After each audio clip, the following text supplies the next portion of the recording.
Bom, boa noite a todos. Então, a gente vai começar hoje, dia 18 de maio, uma segunda-feira, às 11 da noite, um horário bom para quem gosta de estudar. Um monte de gente entrando aqui, cada vez mais gente entrando. Ok, não vai dar para ler todas as mensagens agora, no final eu dou uma olhada em todas as mensagens. A ideia hoje, então, é exatamente a gente conversar sobre fraturas, sobre os mecanismos de algumas fraturas. Isso é importante, porque nós que trabalhamos com imagem e a gente que trabalha na área da saúde, a gente tem que desenvolver a nossa imaginação, a gente tem que desenvolver a capacidade de visualizar as coisas. O que a gente vê no exame de imagem é apenas a fotografia estática de um momento que, na verdade, representa parte de um contínuo. Cada paciente tem uma história clínica, uma história pregressa que forma um contínuo. Num determinado momento é feito um exame de imagem e esse exame é apenas uma fotografia que faz parte de um filme.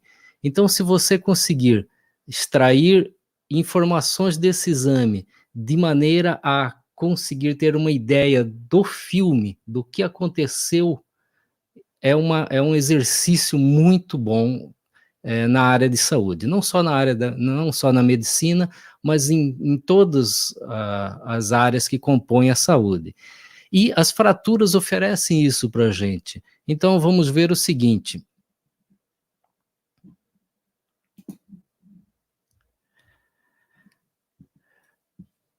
Vamos ver aqui, vamos imaginar que a gente tenha um osso. Vou desenhar aqui com os meus dotes artísticos.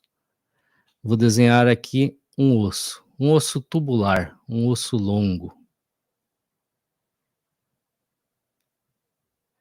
Veja só, nós temos aqui um osso. Se a gente pegar esse osso e esta porção dele, a gente submeter a uma força rotacional neste sentido, e aqui a gente submeter a uma força rotacional neste outro sentido, de maneira que seja uma força bem acentuada nesse sentido e outra força bem acentuada nesse outro sentido, e a gente não pare de fazer força até fraturar esse osso. Como é que vai ser essa fratura? Provavelmente, essa fratura vai fazer um espiral, né? Vai ser uma fratura em espiral.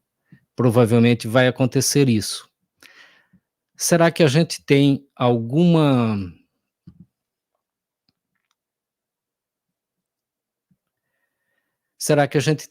situação que aconteceu isso? Alguma situação que acontece isso? Na prática, na vida real, no dia a dia? Vamos ver aqui.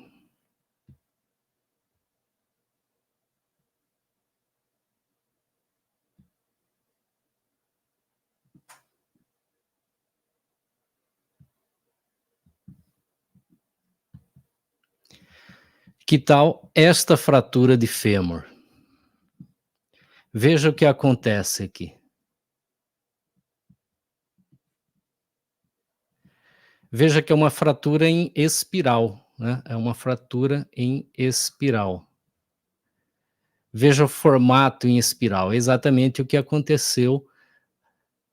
De uma certa forma, isso aqui foi forçado a girar nesse sentido e aqui foi forçado a girar no outro sentido. Ou ficou preso e só uma delas girou. E aí faz esse tipo de fratura, fratura em espiral. Então, o mecanismo de fratura aí, muito fácil da gente identificar.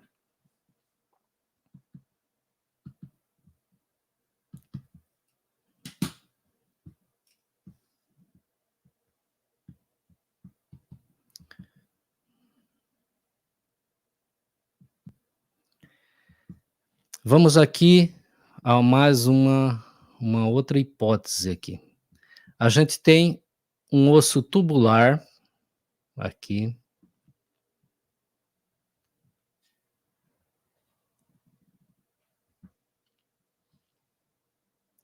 um osso tubular aqui. Se a gente faz uma força neste sentido e uma força neste sentido, uma força compressiva, e vamos supor que este osso, ele seja um osso, assim, bem jovem, ainda meio amolecido. Então, na região mais frágil desse osso, o que que vai acontecer? Vai haverá uma força nesse sentido e uma força nesse sentido. Então ele vai fazer um abaulamento aqui. Ele vai encolher, ele vai, né, a força aqui assim vai fazer isso aqui, vai fazer esse abaulamento, vai fraturar nesse sentido. Será que existe alguma coisa parecido com isso na vida prática, no dia a dia?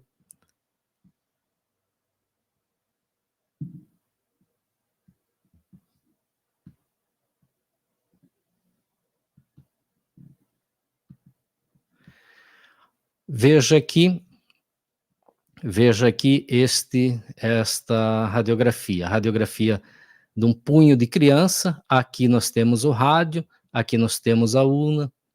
Veja que os centros de ossificação epifisários, né, ainda estão se formando, né, a placa de crescimento está aqui, os centros de ossificação dos ossos do punho estão se formando, e observe exatamente aqui.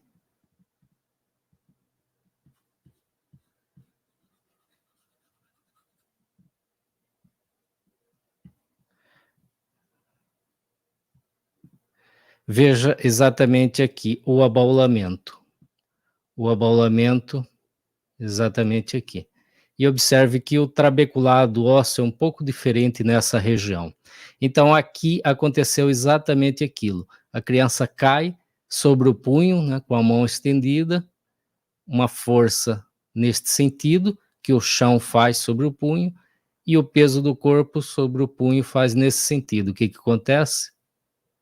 A força se distribui dessa forma, como o osso ainda é um pouco amolecido, ele faz esse tipo de fratura. Esse tipo de fratura é chamada fratura em torus. Então, por esse mecanismo.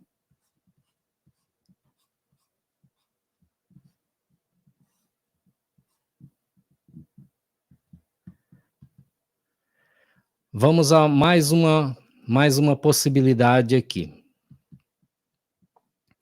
Novamente, vamos pegar um osso longo.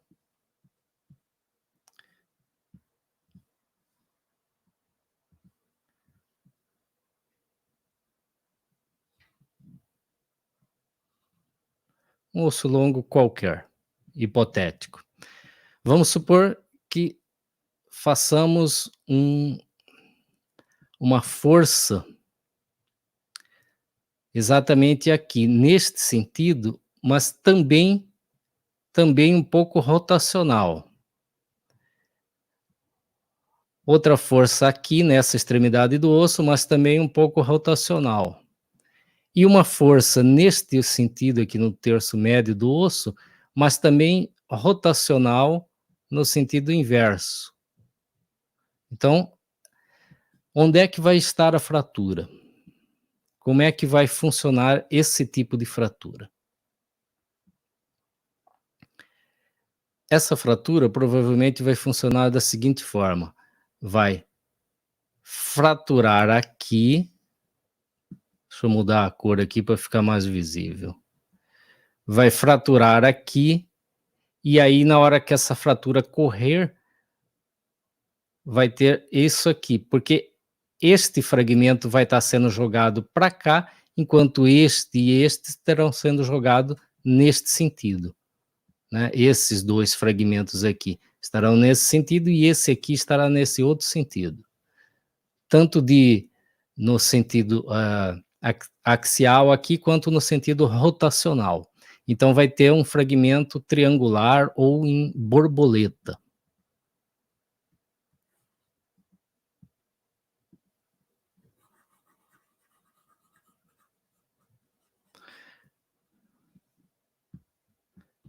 Vamos ver se isso encontra-se, né, encontra um substrato na vida real. Olha só a fratura dessa tíbia. Veja o que aconteceu aqui então.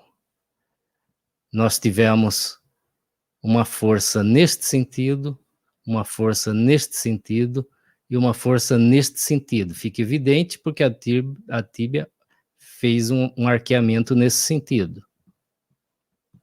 Além disso, essas forças eram rotacionais e rodaram e acabou arrancando este fragmento, um fragmento triangular. Essas rodam para cá e essa aqui roda para cá. Dá esse aspecto aí de fratura. Fratura em borboleta ou fratura com fragmento triangular.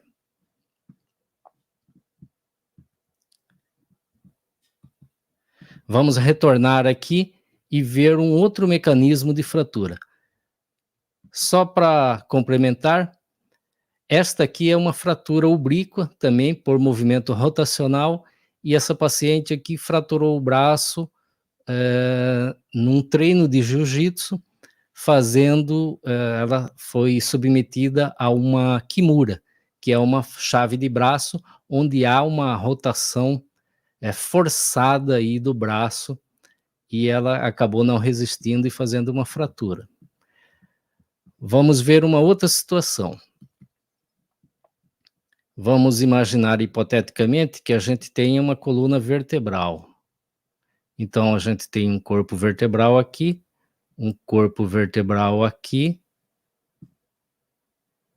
a gente tem um corpo vertebral aqui. Este aqui não ficou muito bom, nem esse aqui. Vamos supor que seja um corpo vertebral torácico, onde a gente tem uma certa cifose natural, né? Uma cifose fisiológica. E a gente vai fazer uma força neste sentido. Evidentemente que aqui, no final das contas, vai ter um chão, né? E a gente vai estar fazendo a força nesse sentido. Esta vértebra vai fazer a força sobre esta vértebra. E o que, que vai acontecer? Vai esmagar aqui. Então a gente vai ter, no final das contas, um esmagamento com um acunhamento anterior dessa vértebra. Entretanto, essa força também ocorre aqui no centro, então vai, além de esmagar e fazer o acunhamento anterior, vai fazer um afundamento no terço médio. Então essa vértebra vai ficar assim. Isso é o que a gente vê com muita frequência em pacientes que têm osteoporose. Pacientes que têm osteoporose, os corpos vertebrais ficam fragilizados e aí as fraturas compressivas vão acontecer exatamente dessa forma. Vamos ver aí um exame para ver se isso aí acontece mesmo na vida real ou é apenas uma ilusão. Aqui uma reconstrução MPR no plano sagital de uma tomografia computadorizada da coluna torácica e lombar. A gente tem aqui L1 e veja o que aconteceu. Uma fratura compressiva de L1. Veja que ela acunhou anteriormente e afundou aqui o centro. É só comparar aqui com L2. Então, fratura compressiva por aquele mecanismo. E esta é uma coluna já osteoporótica, densidade óssea bastante reduzida. Vamos ver um outro mecanismo, um mecanismo bastante interessante, já que a gente está falando em coluna vertebral. Vamos fazer a seguinte hipótese. Se a gente tiver uma estrutura desse jeito aqui, ligada a uma outra estrutura que seja assim.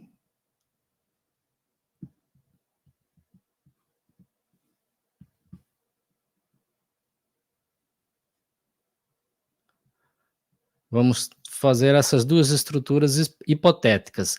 Essa ligação aqui é uma ligação indireta, mas ela serve para o nosso raciocínio. Aqui embaixo a gente tem o chão, ou um anteparo. E a gente faz uma força neste sentido. O que vai acontecer? Vai acontecer que essa força vai ser distribuída, vai forçar exatamente aqui. Então, se houver uma fratura, ela vai fraturar aqui e vai fraturar aqui também, né? E a tendência é isso aqui desabar. Ou isso aqui desloca para cá, isso aqui para cá, ou ao contrário, isso aqui para cá, isso aqui para cá. E isso aqui, evidentemente, vai deslocar para cá. Vai acontecer isso aqui. Um mecanismo bastante evidente.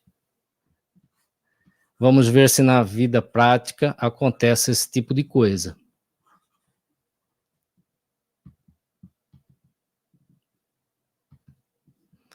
Temos aqui uma tomografia computadorizada do tórax. Foi feita uma reconstrução óssea com filtro janela ósseo.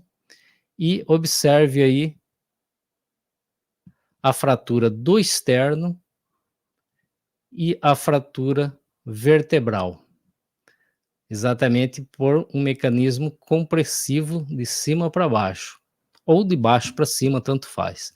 Mas o mecanismo é esse. Veja como não é apenas uma hipótese mecânica. A coisa acontece mesmo na vida real, na prática, no dia a dia. Vamos aqui a uma fratura bem interessante. Vamos montar aqui, eu não sei se vou conseguir desenhar, meus dotes artísticos não são dos melhores, mas se a gente tiver um osso que tenha mais ou menos esta estrutura,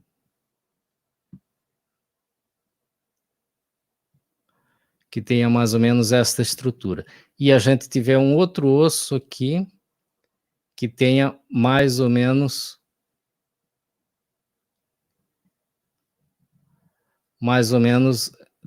desse jeito. Aqui a gente teria um anteparo, ou o chão. Se houver uma força compressiva neste sentido, como é que ela vai se distribuir? Bem, isso aqui vai funcionar como uma faca. E a fratura vai acontecer um traço de fratura aqui.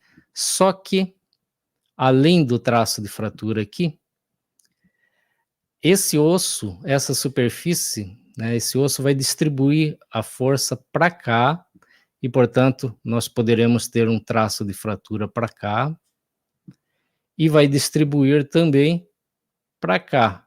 E, portanto, a gente poderá ter um traço de fratura para cá, nesse osso. E, evidentemente, isso aqui vai se achatar, né? Isso aqui vai vir para cá, isso aqui vão vir para cá. Isso aqui vai tender a achatar. Será que isso acontece no dia a dia? Será que isso é uma coisa real? Na prática, a gente vê esse tipo de fratura? Vamos ver aqui. Vamos observar aqui esse calcânio.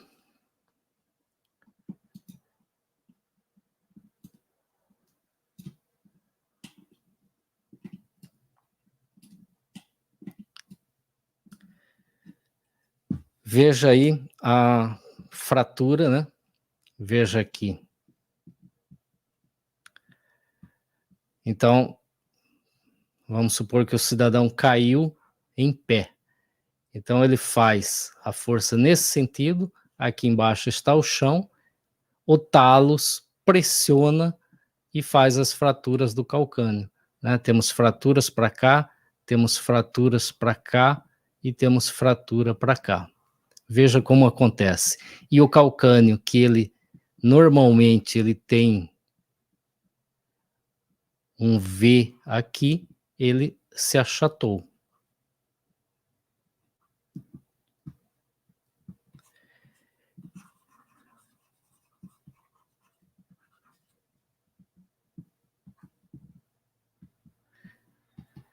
Então a gente vê que a coisa acontece na prática, no dia a dia. E a fratura que eu acho que é o mecanismo mais interessante é essa aqui. Considere que você tem uma estrutura desse jeito, como se fosse um pilar aqui. Considere que aqui você tem uma outra estrutura dessa forma. E aqui você tem uma outra estrutura colada a essa, e aqui uma outra estrutura colada a essa. Considere que estas junções aqui sejam bem fortes e que o osso seja enfraquecido, seja um osso frágil. Se você aplicar uma força aqui, nesse sentido, que pode ser simplesmente a força do corpo, o que que vai acontecer? Aqui tem o chão ou o anteparo, tem forças neste sentido, que vão forçar essa parte da articulação para cima, e aqui a força vai forçar essa parte para baixo. O que que vai acontecer? Aqui está forçando para cima, aqui para baixo, então provavelmente a gente vai ter uma fratura aqui. Aqui a mesma coisa, forçando para cima, aqui para baixo. Vamos ter uma fratura aqui. Será que isso acontece? Vamos ver.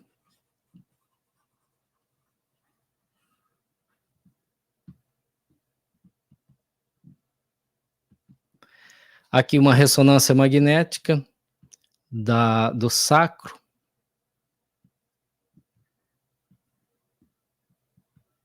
Uma ressonância magnética do sacro, então aqui está a coluna L5, S1, o ilíaco, a articulação sacroilíaca, e veja aqui, fratura aqui, neste sentido.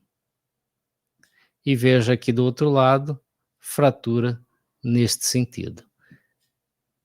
O traço de fratura está aqui e está aqui.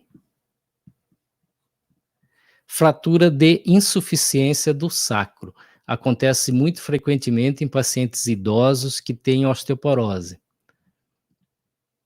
Então veja que acontece de forma, na vida real, acontece esse tipo de fratura. Agora vamos imaginar o seguinte, você teria uma vértebra aqui, olhando no plano axial, né? Uma vértebra aqui,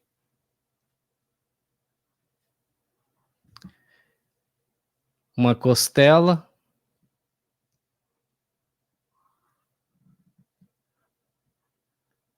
e a outra costela. E aqui o externo. Claro que existe cartilagem costal aqui. Então esse paciente está sobre um anteparo aqui, está deitado. Se você faz uma força exatamente aqui no externo, provavelmente a gente terá fraturas aqui.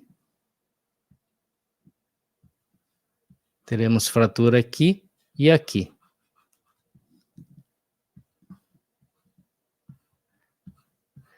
Se essa força, na verdade, se cair um pedaço de concreto no tórax desse paciente, essa força vai se distribuir aqui pela região anterior, né? Não vai ser localizada só ali na frente e no externo, provavelmente a fratura vai acontecer aqui e aqui, não mais aqui, nem aqui.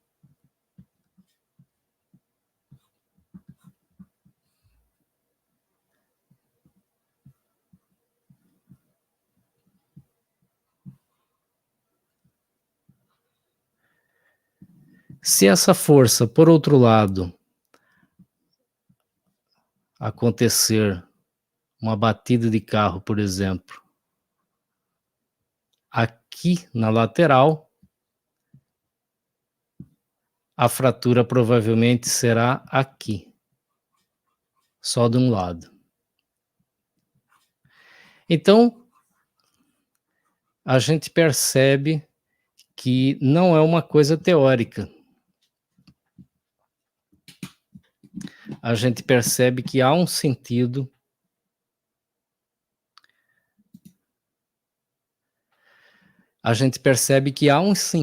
né, nós temos condições de olhar a fratura e deduzir o mecanismo pelo qual essa fratura aconteceu.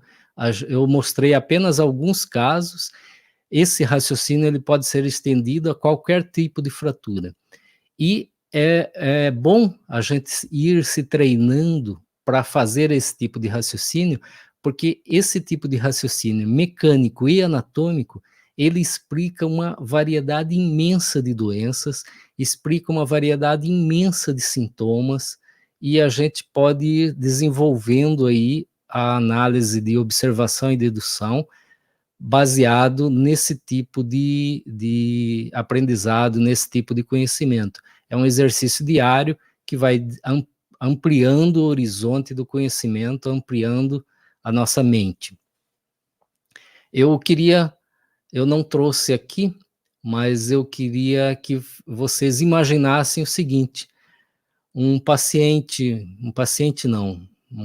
vamos supor que o sujeito esteja num ato de traição, ele esteja com a mulher do próximo no segundo andar de um apartamento, e de repente chega o marido, e a única forma dele fugir é ele pular pela janela, e daí ele pula pela janela e ele cai exatamente em pé. Vocês imaginam que fraturas teria? Seria possível você ter na mente exatamente quais ossos estariam fraturados e qual a morfologia dessas fraturas, baseado nisso que a gente mostrou aqui? Então, seria interessante vocês assistirem alguns dos vídeos que eu vou postar aí no canal, sendo que um deles é exatamente o vídeo de amanhã de manhã. Ok? Então, vamos ver aqui agora as mensagens aqui. Olha, tem bastante gente aqui. Boa noite, sempre tá ok, som ótimo, boa noite. Opa, a live ficará salva? Eu acho que sim, Shirley. Eu ainda estou tendo alguns problemas com o YouTube aí, ele tem dado uns bugs, tem dado uns problemas, mas eu pretendo deixar a live salva sim. Bem didático. Motivar conteúdos. Ok, boa noite. Olha só. Estamos tendo aí uma abrangência até internacional aqui.